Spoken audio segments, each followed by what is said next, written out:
அன்புறவுகளுக்கு வணக்கம். ஈரோடு கிழக்கில் வருகிற பிப்ரவரி 5ஆம் தேதி இடைத்தேர்தல் அப்படின்றத தேர்தல் ஆணையம் அறிவிச்சிருக்கிறாங்க. ஈரோடு கிழக்கினுடைய சட்டமன்ற உறுப்பினராக இருந்த EVKS இளங்கோவன் அவர்கள் மறைவெய்தியதை ஒட்டி அங்கு இடைத்தேர்தல் தேதி அறிவிக்கப்பட்டிருக்கு. இன்னும் ஒரு 1.5 ஆண்டு காலம் சட்டமன்றத்துக்கான வேலிடிட்டி இருக்குது. ஒரு சட்டமன்ற உறுப்பினர் மறைந்து 6 மாதத்துக்குள்ளே அங்கே இடைத்தேர்தல் நடத்தணும் அப்படின்றது விதி. அதன்படி அங்கே சட்டமன்ற இடைத்தேர்தலுக்கான தேதி அறிவிக்கப்பட்டு இருக்குது. ஈரோடு கிழக்கை பொறுத்த வரைக்கும் ஏற்கனவே அங்கே இடைத்தேர்தல் நடந்தது. அந்த இடைத்தேர்தலில் தான் EVKS இளங்கோவன் போட்டிட்டு காங்கிரஸ் சார்பில் வெற்றி பெற்றார். அங்கு திருமகன் ஈவேரா அவர்கள் 2021 போட்டிட்டு வெற்றி பெற்று இருந்தார் 8000 வாக்குகள் வித்தியாசத்தில். ஸோ அவர் 2023 காலமானார். அதன் பிறகு அவருடைய தந்தை அங்கே போட்டிட்டு வெற்றி பெற்றார். இப்போ அவரும் காலமாகி விட்டார். இப்போ திமுக கூட்டணியை பொறுத்த வரைக்கும் அங்கே காங்கிரஸுக்கு தான் அங்கே சீட்டு கொடுப்பாங்க அப்படின்னு நினைக்கிறேன். ஸோ காங்கிரஸ் திமுக கூட்டணியில் இருக்கக்கூடிய கட்சிகள் காங்கிரஸை ஆதரிப்பாங்க. ஸோ அங்கே எந்த பிரச்சனையும் இல்லை. அங்கே ஒரு மாதிரி காங்கிரஸில் வேட்பாளர் நிறுத்திடுவாங்க. அது நடந்துடும். இங்கே எதிர்கட்சிகளில் குறிப்பாக அதிமுக, பாஜக இவங்க 2 பேர் என்ன பண்ண போகிறாங்க அப்படின்றது தான். ஸோ தமிழ் ஹிந்துவில் ஒரு ஆர்டிக்கல் வந்திருக்கு. அதில் என்ன சொல்லியிருக்காங்க அப்படின்னா, ஒரு பொது வேட்பாளரை நிறுத்த பாஜக திட்டமிடுறாங்க. அவங்க அதிமுகவினுடைய சம்மதத்திற்காக காத்திருக்கிறாங்க அப்படின்ற செய்தி வந்திருக்கு. அந்த செய்தியில் அவங்க என்ன சொல்கிறாங்க அப்படின்னா, ஒரு எதிர்கட்சிகள் சார்பாக ஒரு பொது வேட்பாளரை நம்ம முன்னிறுத்தணும் அப்படின்னு சொல்கிறாங்க. அதுக்கு அதிமுகவினுடைய சம்மதத்துக்காக அவங்க காத்திருக்கிறாங்க அப்படின்னு சொல்கிறாங்க. ஸோ அதுக்கு அதிமுக சம்மதிக்கும் பட்சத்தில் தமிழ் மாநில காங்கிரஸ் சார்பில் 2021 யுவராஜ் அவர்கள் போட்டியிட்டார்.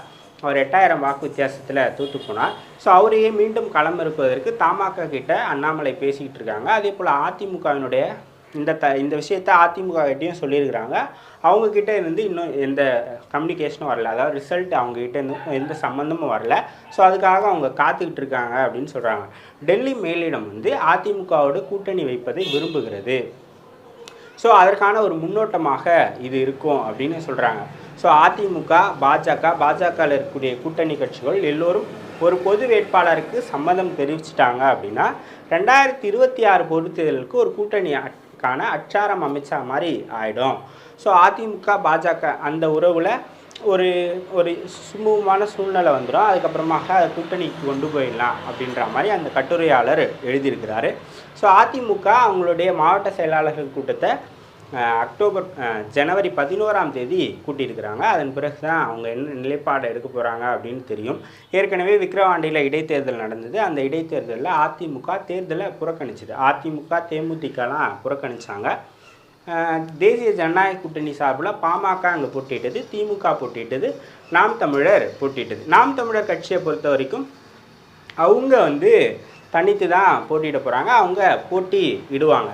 விஜய் அவர்கள் இப்போ என்ன பண்ண போகிறார் அப்படின்றது ஒரு பெரிய கேள்விக்குறியாக இருக்குது. விஜய் அவர்கள் தேர்தலை சந்திக்க போகிறாரா, அப்படி இல்லைன்னா 2026 தான் என்னுடைய இலக்கு அப்படின்னு கடந்து போக போகிறாரா அப்படின்றத பார்க்கணும். ஸோ இந்த டெவலப்மெண்ட்ஸ்லாம் எப்படி இருக்கும் அப்படின்னு தெரில. ஸோ இந்த கட்டுரையாளர் சொல்கிற மாதிரி அதிமுக ஒரு பொது வேட்பாளரை நிறுத்துவதற்கு ஒத்துக்கொள்ள வாய்ப்பு இருக்கா அப்படின்றத பார்க்கணும். ஏன்னா மோஸ்ட்லி தமிழ் மாநில காங்கிரஸ் கட்சி அங்கே போட்டியிடுவதற்கான வாய்ப்புகள் இருக்குது. ஸோ தமிழ் மாநில காங்கிரஸ் தானே ஆதரவு அப்படின்றத சொல்லலாம். 2023 நடக்கும்போதும் அதிமுக வேட்பாளர் போட்டியிட்டார். அப்போ பாஜக, OPS ஒரு வேட்பாளர் நிறுத்தினார், டிடிவி தினகரன் ஒரு வேட்பாளர் நிறுத்தினார். அப்புறம் அவங்களாம் பின்வாங்கிட்டாங்க. எல்லோரும் அதிமுக வேட்பாளருக்கு ஆதரவை கொடுத்தாங்க. ஸோ இந்த மாதிரியான ஒரு பொது வேட்பாளர் நிறுத்தி தேர்தலை சந்திக்கும் போது ஏதாவது கொஞ்சமான வாக்கு வித்தியாசத்தில் ஆளுங்கட்சி வேட்பாளர் ஜெயிச்சார் அப்படின்னா இப்போ இருக்கக்கூடிய சட்டம் ஒழுங்கு பிரச்சனை, அண்ணாமலை பல்கலைக்கழக விவகாரம், சட்டம் ஒழுங்கு சரியில்லை அப்படின்றது பார்த்திங்களா, அவங்க கம்மியான வாக்கு வித்தியாசத்தில் தான் ஜெயிச்சிருக்கிறாங்க, மக்கள் அரசு மீதான நம்பிக்கையை எழுந்து கொண்டு இருக்கிறாங்க அப்படின்ற ஒரு நரேட்டிவை 2026க்கு செட் பண்ண முடியும் அப்படின்னு அவங்க நினைக்கிறதா அவர் சொல்கிறார்.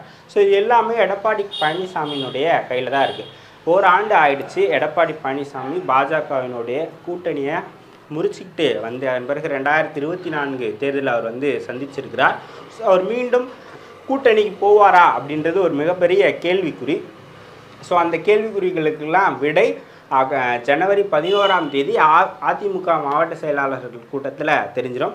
நீங்கள் என்ன நினைக்கிறீங்க? அதிமுக, பாஜக கூட்டணி வைக்கணுமா, எதிர்க்கட்சிகள் ஒரு பொது வேட்பாளரை நிறுத்தணுமா, இல்லை இப்போ இருக்கிற மாதிரியே திமுக, அதிமுக, என்டிஏ, நாம் தமிழர் அப்படின்னு போட்டியிடணும்னு நினைக்கிறீங்களா அப்படின்றத கமெண்ட் செக்ஷனில் சொல்லுங்கள். இன்னொரு வீடியோவில் சந்திக்கலாம்.